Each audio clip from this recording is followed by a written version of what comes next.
Hello and welcome to Never Seen It, a podcast about movies we haven't seen yet. My name is Trent. I'll be your host today. I'm sitting here with my wife, Betsy. Oh, hi. We have reached 1983, Betsy, in our Decade series.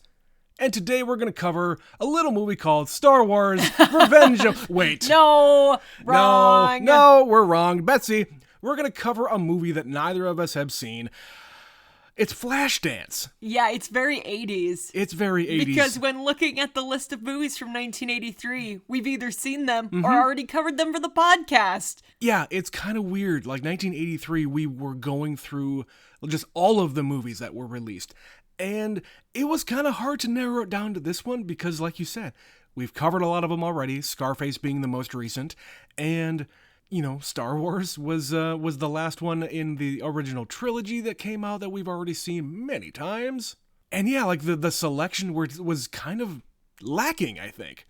But for this year, it was a little tricky, but yeah. we have one banger, and it's Flashdance. I mean, the only thing that we could have possibly chosen is Flashdance. So here we are. Betsy, we haven't seen the movie yet. What do you know about it?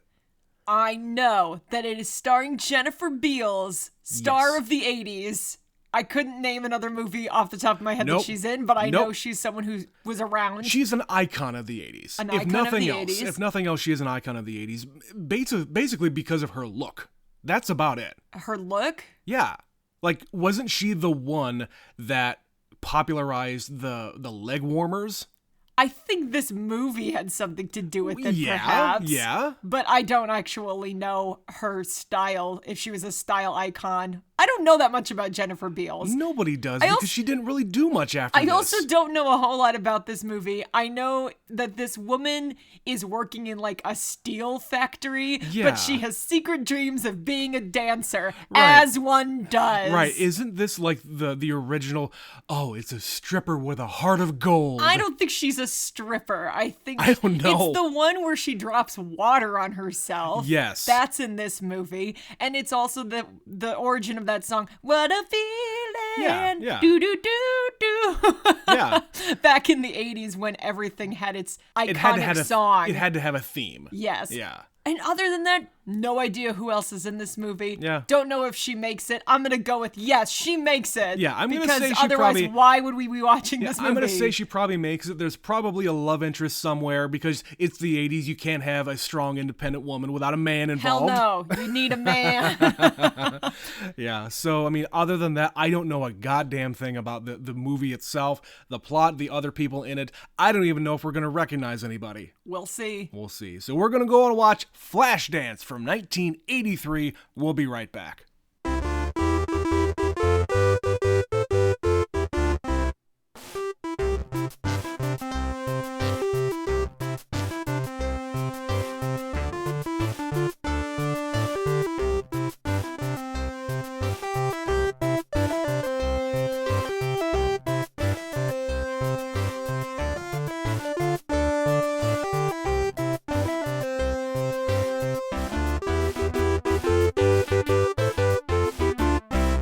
And we are back.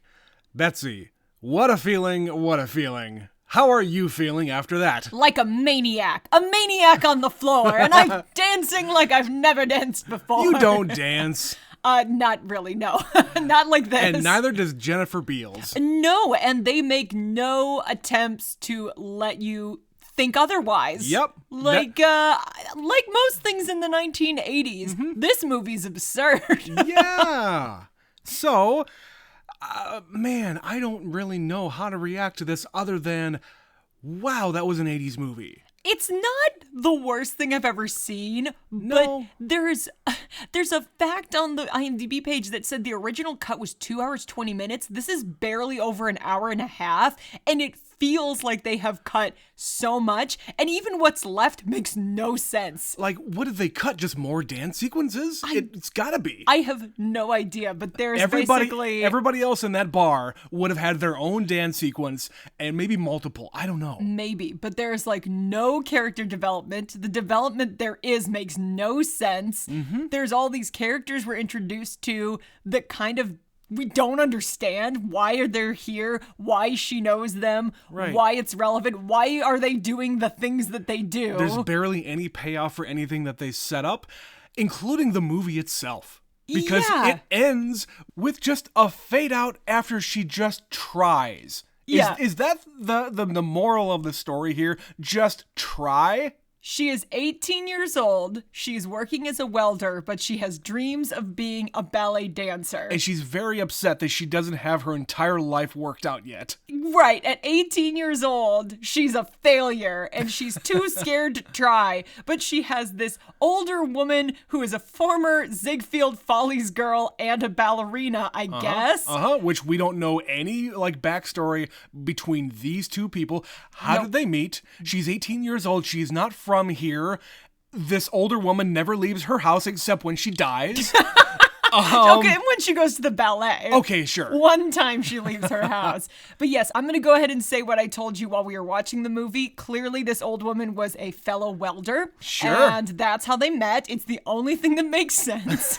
And she's encouraging her to join this repertoire. Yeah. This repertory theater. This dancing company. And we see her go, and the woman at the desk says, you have to put down all of your training, your experience. Formal training, all of the different schools that you've been to, and she's 18. She hasn't gone to anywhere. She wears fucking work boots to the audition. And I'm sorry, but if you at 18 have never had ballet training, it's too late for you. It is. It's too late. You might be able to go to some school for dance, but you are never going to make it as a professional ballerina. That's just a fact. They start training when they're fucking 4 years old, and they are very, very strict, regimented lives, and they have to do so much training. You essentially have to be born a ballerina. Pretty much. A ballet star. If you're going to make it, you have had to put the work in. Yeah. And she's a good dancer, not gonna lie.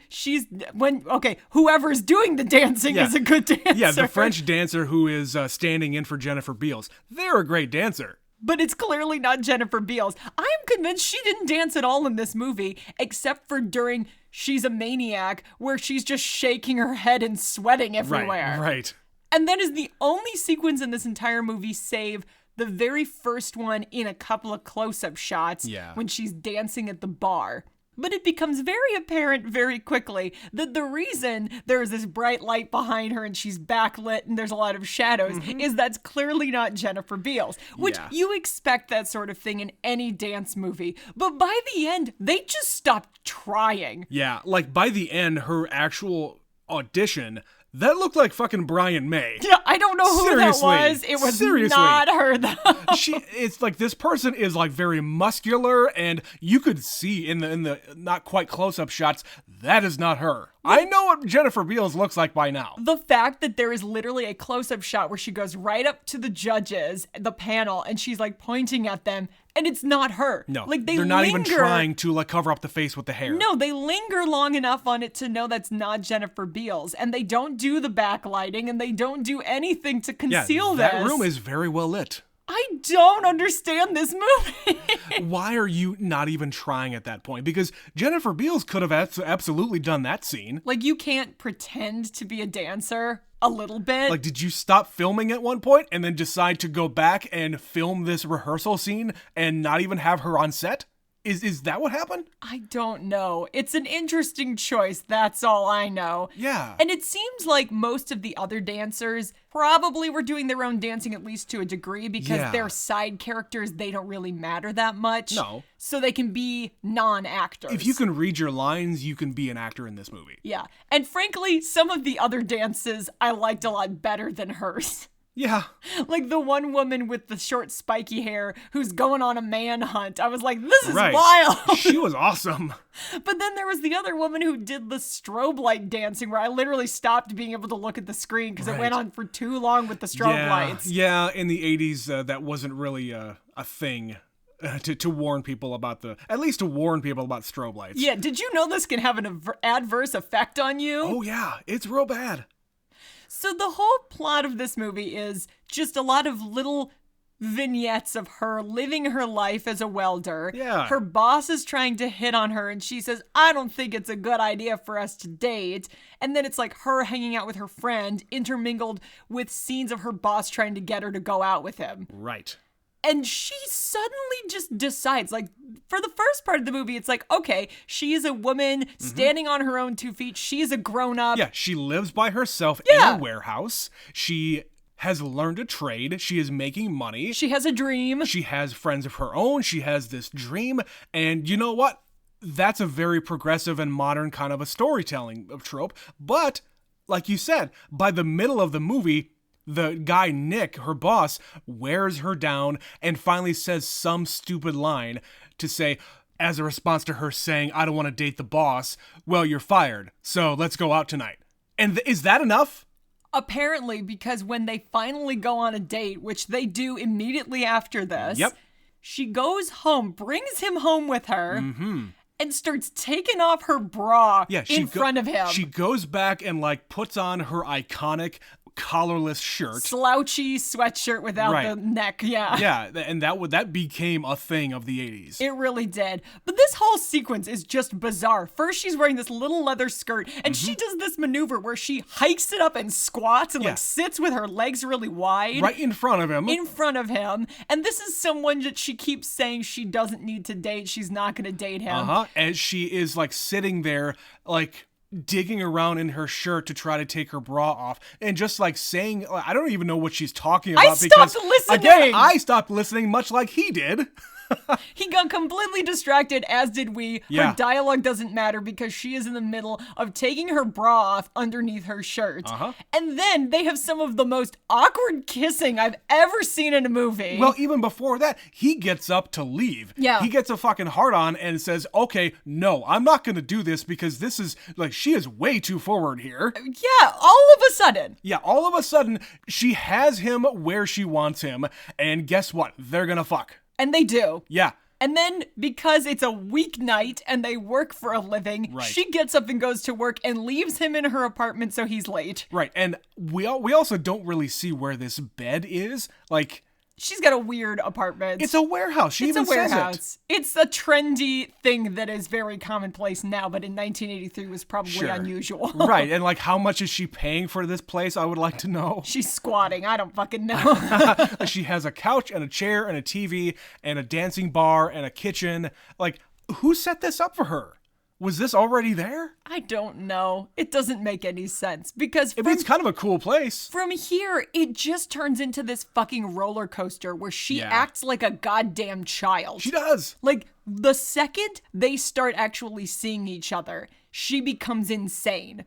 So they go on this date, and then some point she goes to the ballet and sees him with another woman. And her immediate reaction is to go to his house and throw a rock in his window. Yeah, she's throwing a fit instead of, asking him about it. What that was. Yeah, hey, who is that woman that you were with? Why didn't you tell me that you were actually going to be there? Because I was going to be there with my friend. Yeah, and they figure out at work, in front of literally everybody, they have this very loud public fight. Right. Where he says, it was my ex-wife, we have, friends together on the Arts Council, and we have to make an appearance at this fundraiser once a year. Some fucking big shot who drives a Porsche in 1983 and is on this weird, like, artsy committee that, because he and his ex-wife were on as a couple, they have to attend together once a year? I guess. It's just very abstract. And then she gets this, and she's like, oh, okay, it's fine. Right, and then everybody claps to say, okay, they're okay now. In front of literally everybody. It's like, you have spent the first third of this movie not wanting to go out with this guy, and I applaud you for that because he is your boss and you shouldn't date your boss. And he is also, according to the age of the actual actor, is double her age. Literally. She's 18. They say it many times. She is 18 years old. He was 36. Yeah. Jesus Christ. They don't explicitly say his age in the movie, so no. I will even give you, let's be generous, he's 30. He's in his 30s. Let's be really kind and say he's 30. So he is very much too old to be dating this 18-year-old who does not have her shit together. I'm sitting there thinking to myself, oh, what would it be like to date an 18-year-old? Oh, That would be insane. If you were dating an 18-year-old now, Yeah. basically. Yeah. Why? No. What are you doing? Don't date people half your age. It's a bad idea. That would drive me insane because I have my shit together. I mean, in this case, I own a business and I am responsible for not only the business but all these employees and everybody else. And I drive a Porsche and have a very fancy house and go to fancy restaurants. Right, and you are essentially slumming it with this girl who is living in this warehouse who has no prospects other than being being cute and being a fancy dancer. A flash dancer. Oh, Jesus. I just don't know. I mean, yes, there's an attraction there because she's very attractive. Oh, yeah, she's super cute in this. Oh, and yeah. She stands out when you're looking at all of the other women in the movie. Yeah. And you know what? She's also kind of a sex pot, too. When she turns it on. Like when they go to the fancy restaurant and she's sucking on a fucking... She's slurping down lobster a tuxedo. She's sucking down lobster tails and is playing footsie with him. Oh, no, she's not playing footsie. She's putting her foot on his dick. That is not quite the same thing. That's like the progression of where footsie goes. She skipped the footsie part. She just started touching his dick, asking how he likes phone booths. Right, and his ex-wife, for some reason, comes in there.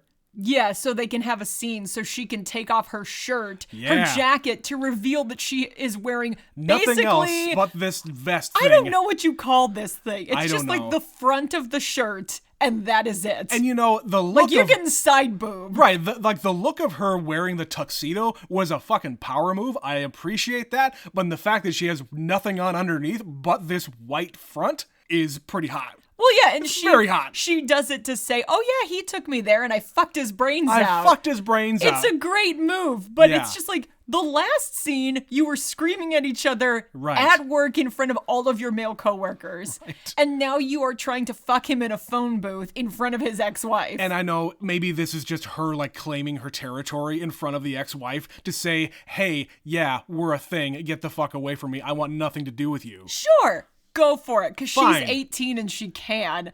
But it's just, again, roller coaster. Yeah. Like, I had to stop the movie and see how far we were. When she's going through her whole being offended by the fact that he made a call on her behalf, as a revenge thing, like she picks up smoking. At no other time in the movie does she smoke, but 15 minutes left in the movie, she starts smoking. And it happens like 2 or 3 times after that, too.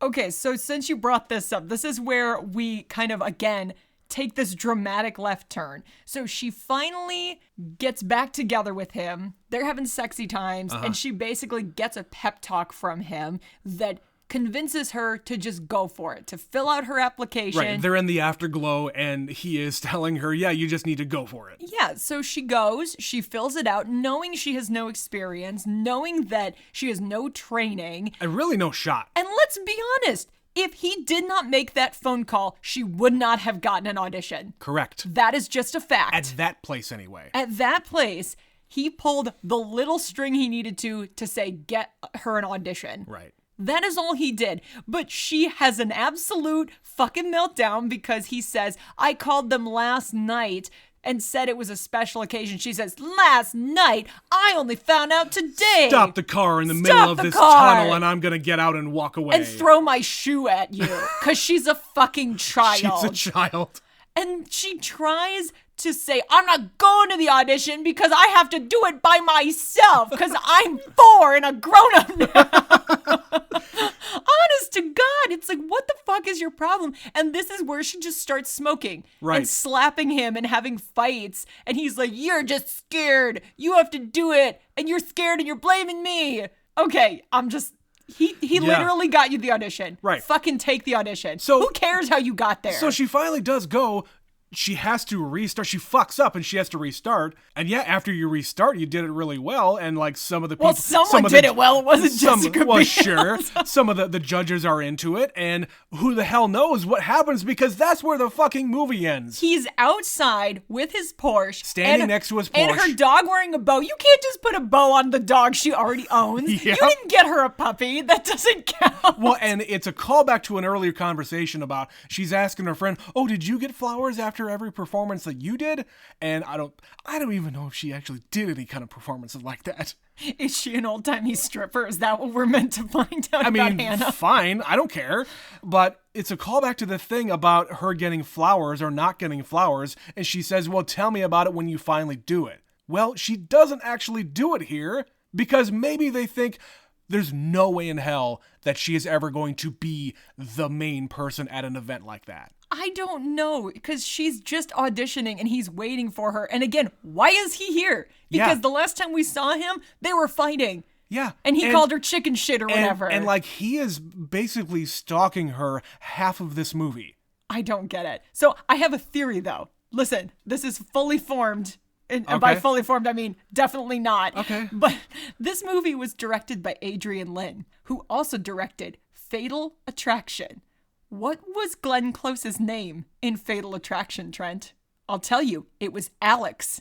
What was this woman's name, Trent? Alex? Yes, Flashdance is a prequel to Fatal Attraction, and that's why this bitch is crazy. I'm just going to go ahead and say it. All right. It's the only thing that makes sense. She's got the curly hair.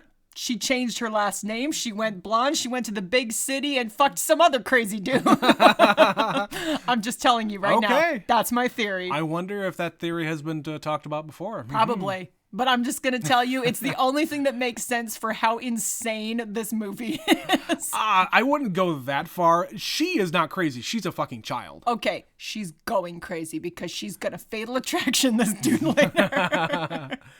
Well, so far we've only talked about these two characters yet, and there's more to talk about with them, but let's kind of hop around to these other people that we meet throughout. When we first start following Alex around, she goes to this bar, which, by the way, thinking about the entire movie, is there only one bar in this entire city? It's Pittsburgh. As far as this group is concerned, yes. Yeah. That is their hang. It's the same people at every bar every night. The only bar. It's here or the strip club. Yeah. Take your pick. Right. Anyway, we got the other dancers at this bar, who is, I mean, it's not a strip club. It is like, what would you even call this place? Is it a variety thing? Because they it's kind of a variety show. Yeah. But these chicks take their dancing very seriously. They're not strippers. They're dancers. The closest you could call them is exotic dancers, but they're not even like tits out. They take a few layers off. Yeah, like the name exotic dancer has been co-opted by strippers because they take that as a more, let's say, classier version of the word. Yeah, I don't know what you call this.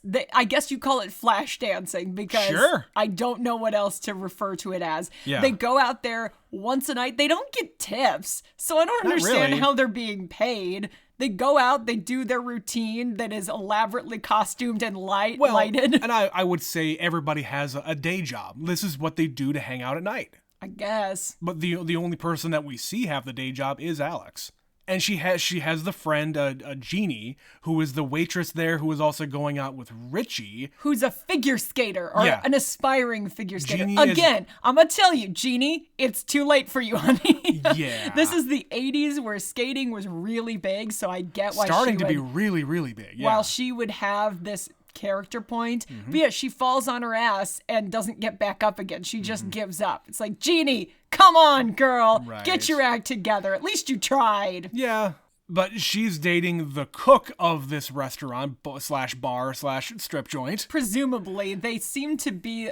It feels more like she wants to date him, but he's like, no, I've got big dreams and I'm going to get out of this rinky-dink town. Kind of. What He's terrible. Yeah. I have no other way to say it other than He's not a good comedian. No. His jokes are all about the Poles. Yeah, it's all Polak jokes and, like, just stupid observations and, like, insult comedy. Yeah, he's not good.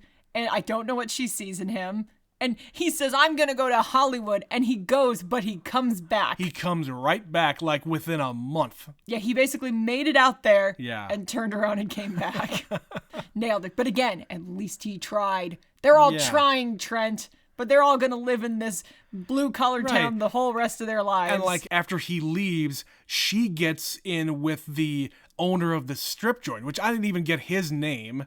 Doesn't matter. He's an asshole. I don't know. He's just on the street screaming, girls, girls, topless, Nude girls. all nude, all day. All live, every day. And he grabs their asses and Yeah. beats people up. He's a piece of shit. And He's a so, piece of of course, shit. Jeannie dates him and also becomes a stripper. Yeah, and Alex has to go over there and rescue her. And I feel like that whole thing needed a little more. Oh, yeah, it's a very dramatic change where she calls the restaurant and asks for Jeannie. Right. And the guy says, well, she doesn't work here anymore. She's over at that club now. Mm-hmm. And she's there with her little thong and her tits out. And she's just on a table swinging her legs around. Uh-huh. And Alex comes in and grabs her and drags her out of the bar. And throws her coat around her and gives her shit about being a stripper. First of all, if you want to be a stripper, be a stripper. Yeah. It's great money. Yeah, it can be. It can be great money. It sure looked like that place was pretty crowded. Yeah. But she just has like this immediate like breakdown and cries in the streets like, I'm cold and I want to go home. Seriously, there's not much of a difference between what you were doing in the bar and what she is doing at the strip club. No, and we literally never see Jeannie again. There's no resolution to that. No. It's like, okay, so did you just rescue her from this life of sin? And like what shame just her. happened? Yeah, she fucking shames her after getting out of there. Yeah. Now, I can understand you not wanting her to be with the asshole. I Yeah. can understand that completely. And if you're making money, great. But don't be shaming your friend for going off and making money. Well, and it's the pot calling the kettle black because at least Sure. she's out there. She tried to live her dream and you haven't even tried. And fucking Alex, what has she been doing? She hasn't been going to the bar to dance. She's been sulking. Even the owner says, well, you haven't been to work in weeks. No, she doesn't need any money because she's fucking the boss man. But she hasn't who even owns been a going to Porsche. that job either because Exactly. he even said you haven't been coming to work. Exactly. So you just threw a fit after your boyfriend tried to help you and you've been in your apartment sulking for a week. Yeah, you got it made, girl. And you got a rich boyfriend who wants to do everything for you and pay for everything and probably pay your way through school. Yeah. And you got the balls to go shame your friend for making some money. Exactly. But you know what this movie reminded me of? Like, at least the characters and some of the things that they're doing? Coyote Ugly. I got that vibe Think a little about bit. it. You got the young up-and-coming artist who wants to make a name for themselves, going to the big city and is working at a bar, but you have dreams of making it bigger. That's every one of these movies It like is. this. And there's always the sequence where there's some misunderstanding with the love interest who's just Right. trying to help you, but you're too proud and too self-righteous to let them help you. Right. And then ultimately you do it your own way, and then everything ends happily. Everything ends up okay. And I have no idea how this ends up because of how the movie ends. It just cuts to, It just I guess fades we're away. happy now. Yeah, it fades away. She pulls out a rose and gives it to him, and that's it. It fades out. Yeah, we don't know if she nailed the audition because the judges seemed like they were having a good time.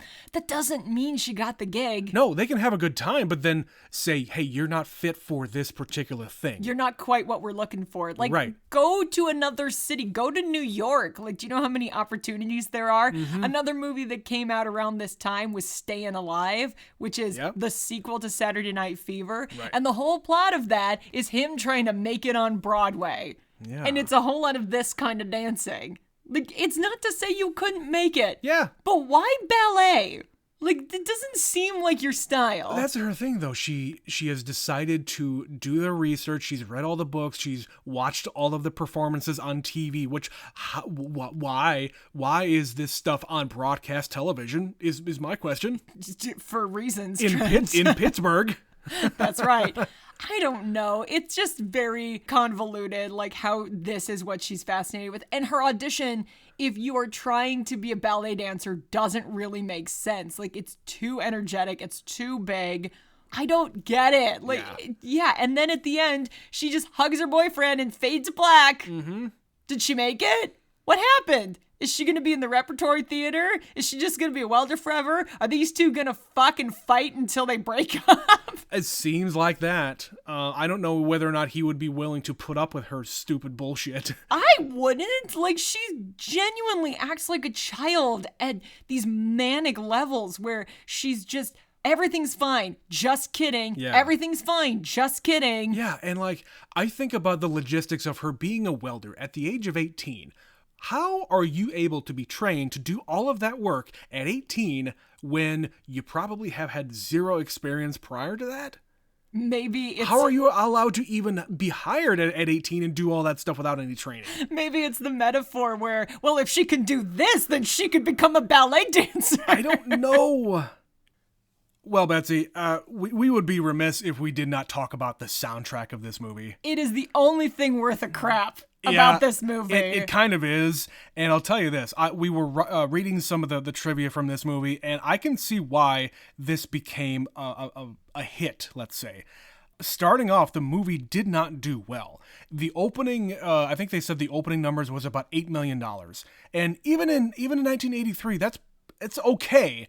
But the thing that actually put this movie over the top wasn't necessarily just word of mouth or marketing. It was MTV. Yeah, the soundtrack, Yeah. banger after banger, Yeah.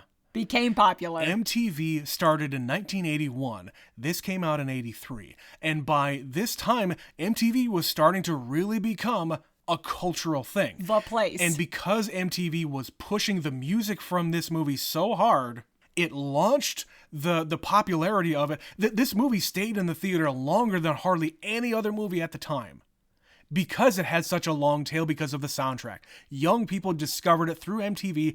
They bought the soundtrack. They kept on going back. It made $200 million by the end of it. That is bananas, because Yeah. the movie is not very good. It's not. No. Is it bad? No. No. But it's not very good. The soundtrack itself sold 700,000 copies in 2 weeks. And then it won the Oscar for Best Original Song. Right.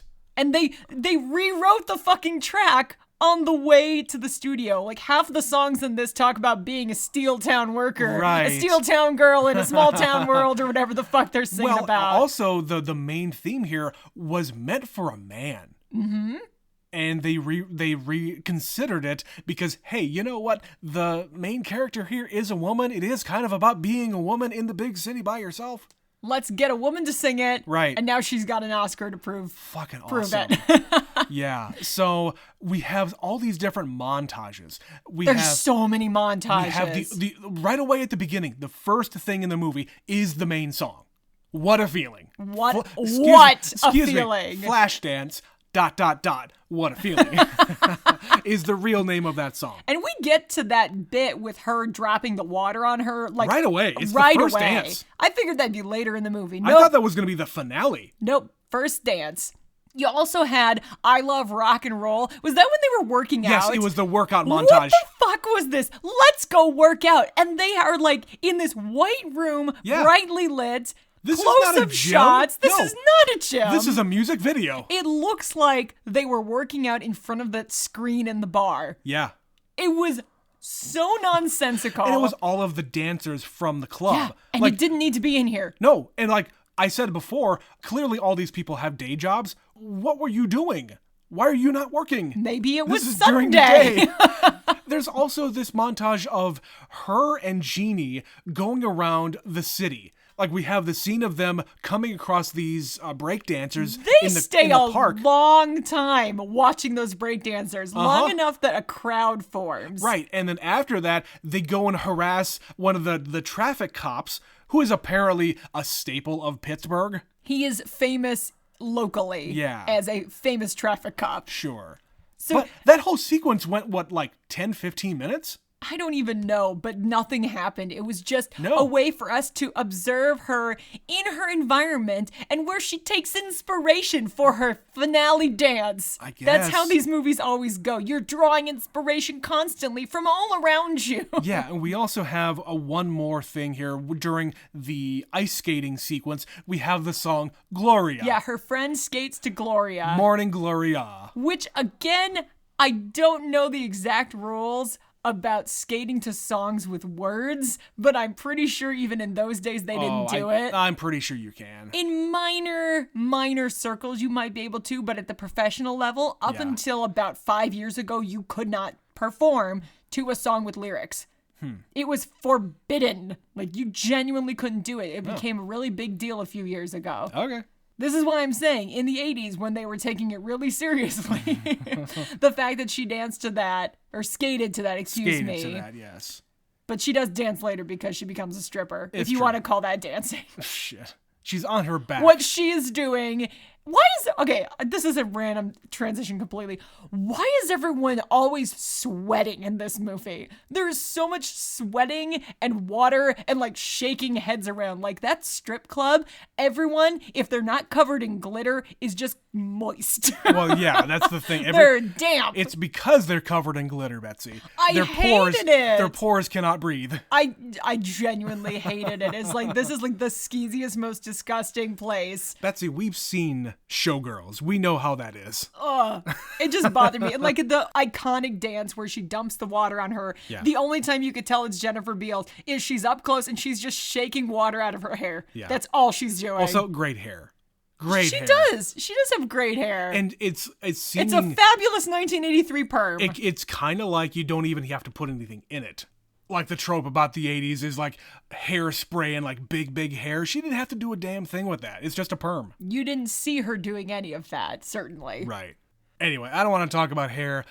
There's only a couple more things that I had. First of all, apparently this was also co-produced at least by Jerry Bruckheimer. I forget he goes back this far. Yeah. And this is not the kind of movie he became known for. There's no explosions whatsoever. No explosions? You're failing us, Jerry Bruckheimer. And then the only other thing I had was a very, very small role of a guy who would not become famous until the 90s. Not even really that famous. Robert Wool. Yeah. Who was one of the spectators during one of the dances. He's the heckler. Yeah. Is what he is. He's like a bar regular right. who is hassling her friend when he's bombing on stage. That's right. Yeah, this is one of his earliest credited roles.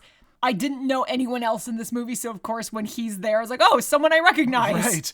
And like he didn't even really get that famous. He's most famous for being Arliss on the show Arliss. In the 90s. In the 90s on HBO. Yeah. If you didn't watch that, you have no idea who we're talking about. No, and that was really the only thing he ever did. And he shows up in movies like this once in a while. Like, sure. I think he's in Pretty Woman or some movie like that where it's like he shows up one time as a smarmy dude and that's it. Very bit parts. But Betsy, that is all I had to say about Flashdance. What else did you have? That's kind of it. This movie was all over the place. I didn't hate it. I don't think I'm ever going to watch it again. I do kind of want to get the soundtrack, though. Yeah, that was the only time I ever got excited. Like, yeah. Okay, other than when she was in the restaurant in her suit and she started taking it off, I gotta say, hey, this is where the movie's getting good. Come on. But then it just all went downhill from there. Yeah. That was a waste. Come on. Anyway, all right.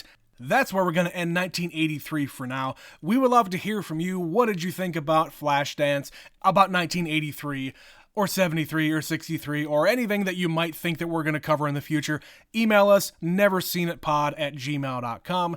We actually got an email about a movie we covered from the 80s from our superfan Stephanie about A Fish Called Wanda. She says, A Fish Called Wanda is amazing. It is so funny and delightful. I love Ken. Every scene with Michael Palin is so freaking funny. I love a heist movie, and this one tricks you because you think that the heist is over, but then they try to heist each other. They do. Yeah. The whole movie is a lot of who did what now. I was surprised that it wasn't more about the heist itself. Nope. No, it's just about what happens after. Kevin Kline, he is fantastic in this movie and deserves that Oscar. Agreed. That character is so well written, so well done, John Cleese. Did you know that he is married to Phoebe Cates? Speaking of 80s heartthrobs. Yeah, Kevin Kline married Phoebe Cates in the 80s. Awesome, buddy. Jamie Lee Curtis is really great in this, too. She is the real mastermind. Kinda. She's kind of the brains, the beauty, and the brawn. Yeah, she does all of those things. She says, we watched A Knock at the Cabin this week. That's that Shyamalan movie that we're way behind on. I very much enjoyed it and recommend it. I honestly did not watch any trailers for it, and I recommend avoiding spoilers if possible. Yeah, I haven't heard a thing. It came and went pretty quickly at the beginning of this year, and I have not heard any spoilers. Yeah. Amazingly. But yeah, that's from Stephanie. Thanks, Stephanie. If you would like to tell us about A Knock at the Cabin, about Flashdance, or any other movie that we have covered, or any suggestions that you want us to cover, because our August is taken care of, but we have no plans whatsoever for September. So give us some suggestions. Do you have any ideas for a series we might want to do? We've got a lot of ideas, but you might inspire us. There's so many movies, so many series. Yeah. Give us your thoughts. Give us your ideas. Email us neverseenitpod@gmail.com. In each and every episode description, we have a bunch of links. There's a link there to support the show financially. There's links to all of our social media stuff. You know how to find that stuff. You guys are smart people. But really, what we're asking you to do is go to your podcast app of choice, go in there, rate us 5 stars if you haven't already, give us a review, share us with your friends, find an episode that you think your friend is going to like, send them the link over to there, and have them subscribe over on Spotify, please. But that is going to be the it for 1983. This was Flashdance. Betsy, I did not think I was going to have a very good time, but I did. I had an alright enough time anyway. Yeah, so we're going to be back to you next time with a movie from 1993. I think it's going to be a surprise that we haven't seen this movie, considering what our history is. Maybe. We don't know. All right, we're getting back in our time machine, and we'll be back to you in another 10 years, or in just a few days, really, with the 1993 movie. Until then, this has been Never Seen It. My name is Trent. My name is Betsy. We'll be back to you later. Bye.